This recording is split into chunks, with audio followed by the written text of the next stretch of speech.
दिल्ली के मुख्यमंत्री अरविंद केजरीवाल के उत्तराखंड की सभी 70 विधानसभाओं में चुनाव लड़ने की घोषणा के बाद उत्तराखंड की जनता में भी तीसरे विकल्प की उत्सुकता दिखाई दे रही है। तो क्या वाकई में आम आदमी पार्टी उत्तराखंड में तीसरा विकल्प बनकर खड़ी हो जाएगी? ये एक बड़ा सवाल है। इन दिनों उत्तराखंड प्रदेश कार्यालय में आम आदमी पार्टी जोर शोर से अपना कुनबा बढ़ाने में लगी हुई है। जाहिर है कि 2022 के चुनाव में आप आम आदमी पार्टी को राष्ट्रीय दलों की कड़ी टक्कर देने का मन बना रही है। दिल्ली के मुख्यमंत्री अरविंद केजरीवाल ने 70 सीटों पर चुनाव लड़ने का ऐलान किया है।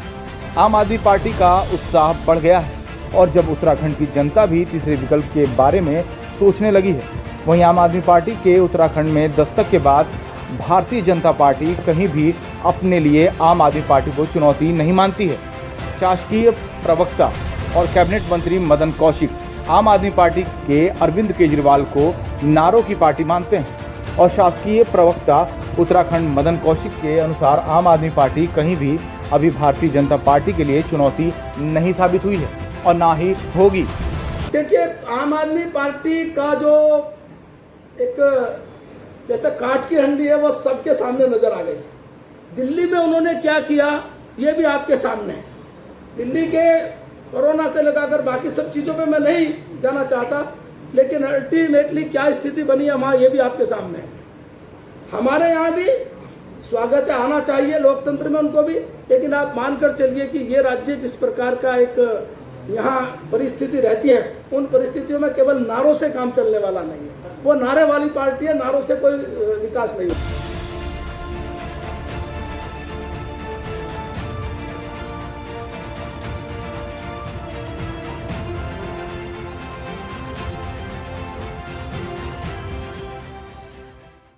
देखिए, किसी भी पार्टी को चुनाव लड़ने से तो आप रोक नहीं सकते। अगर अरविंद केजरीवाल जी ने ये ऐलान किया है कि वो उत्तराखंड में लड़ेंगे, तो अरविंद केजरीवाल जी की पार्टी लड़े, मायावती जी की पार्टी लड़े, मुलायम सिंह जी की पार्टी लड़े, ममता बनर्जी जी की पार्टी लड़े, डीएमके लड़े, एआईडीएमके लड़े। इस हिंदुस्तान में डॉक्टर अंबेडकर और महात्मा गांधी जो इस देश की सबसे बड़ी खूबसूरती है वो यही है कि लोकतंत्र में सबको अधिकार है। चुनाव लड़ने का अधिकार सबको है, सारी पार्टीज को है। पॉलिटिकल पार्टी वो अलग है, हम अलग हैं, तो इसलिए हम ये कैसे कह सकते हैं कि वो अगर ऐलान कर रहे हैं तो उस ऐलान पर हमको ऐतराज़ है? हमको कोई ऐतराज़ नहीं है और हमको कोई चुनौती भी नहीं है। उत्तराखंड में 10 वर्ष कांग्रेस की सरकारें रही, 20 वर्ष इस राज्य को बने हुए सब लोग तुलना करते हैं कि इस प्रदेश के अंदर पूरा अवस्थापना, पूरा इंफ्रास्ट्रक्चर, चाहे वो शैक्षणिक संस्थान हो, विश्वविद्यालय हो, अस्पताल हो, यूनिवर्सिटीज़ हो, इस प्रदेश के अंदर सड़कों का जाल हो, इस प्रदेश के अंदर औद्योगिकीकरण हो, इंडस्ट्री सेलाकुई से लेकर के और हरिद्वार होते हुए पूरा सिडकुल रुद्रपुर तक जो है, जिसमें लाखों लोगों को रोजगार मिला, ये सब कुछ कांग्रेस की देन है। इसलिए कांग्रेस को कोई असुरक्षा की भावना नहीं है। कोई भी पार्टी आकर लड़ सकती है, स्वागत है। अरविंद केजरीवाल ने जो घोषणा की है अभी यहाँ पे जो उत्तराखंड में 70 सीट पे वो चुनाव लड़ेंगे, ऐसी उन्होंने घोषणा कर दी है। तो मेरा ये मानना है कि घोषणा हो गई, बहुत अच्छी बात है, 1.5 साल चुनाव के रह गए हैं। लेकिन जिस तरह से कई लोग कह रहे हैं कि अब विकल्प के तौर पे उत्तराखंड में आम आदमी पार्टी आएगी, तो ये कहना थोड़ा एक जल्दबाजी होगी। मेरे हिसाब से ये एक अपरिपक्वता होगी, क्योंकि आपके पास अभी संगठन मजबूत नहीं है, संगठन में आपके चेहरे नहीं हैं। किन लोगों को आप चुनाव लड़ाएंगे? कौन आपके जिलाध्यक्ष हैं, कौन ब्लॉक स्तर पे हैं, कौन ग्राम स्तर पे हैं, प्रदेश स्तर पे कौन आप पार्टी का ढांचा है, वो अभी किसी के सामने नहीं है। तो जब तक, क्योंकि चुनाव जब जीता जाता है तो उसके लिए चेहरा और मोहरा, 2 चीज़ बहुत ज़रूरी हैं, जो कि अभी आम आदमी के पास उत्तराखंड में बिल्कुल भी नहीं है। आप दिल्ली वाली आम आदमी पार्टी की अगर तुलना उत्तराखंड में करेंगे कि अगर उत्तराखंड में आकर के वो भी एक दिल्ली वाली जैसे छवि रहेगी, मैं उसको नहीं मानता हूं। क्योंकि दिल्ली वाली आम आदमी पार्टी आंदोलन से उभरी हुई पार्टी थी और आंदोलन से बने हुए एक जन नेता के तौर पे उभरे हुए अरविंद केजरीवाल थे। और अरविंद केजरीवाल जैसा चेहरा अगर यहाँ पे नहीं होता तो आप कैसे उसको एक विकल्प के तौर पे ले सकते हैं?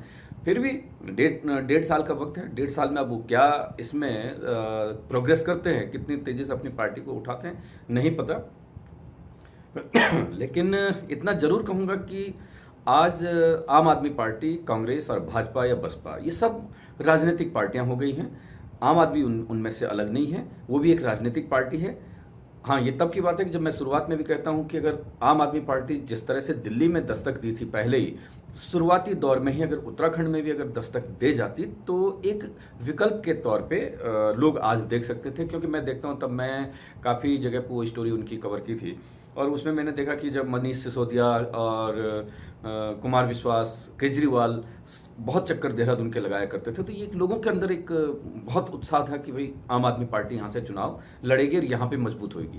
लेकिन धीरे धीरे धीरे क्या हुआ कि आम आदमी पार्टी यहाँ के चुनाव से दूर होती गई। अब अचानक से कहते हैं कि हम यहाँ चुनाव लड़ेंगे। ऐसे में मुझे नहीं लगता कि आम आदमी पार्टी यहाँ पे आने वाले समय में चुनाव में बहुत अच्छा प्रदर्शन कर सकेगी। बहुजन समाजवादी पार्टी को आप दरकिनार नहीं कर सकते और बहुत ज़्यादा अगर मैं इसमें कहूँ तो नुकसान अगर जिसको होगा तो कांग्रेस के वोट ज़्यादा कटने की संभावना होगी। भारतीय जनता पार्टी की जो वोट बैंक है वो उनका कैडर वोट होता है, वो बहुत कम खिसकता है। तो इस नाते अगर नुकसान आम आदमी पार्टी करेगी किसी का तो कांग्रेस का करेगी। लेकिन इंतज़ार कीजिए, बहुत सारे दिग्गज चेहरों के जाने की बात हो रही है, तो जाते नहीं जाते हैं, अभी तो ये सब भविष्य के गर्त में देखते हुए क्या होता है।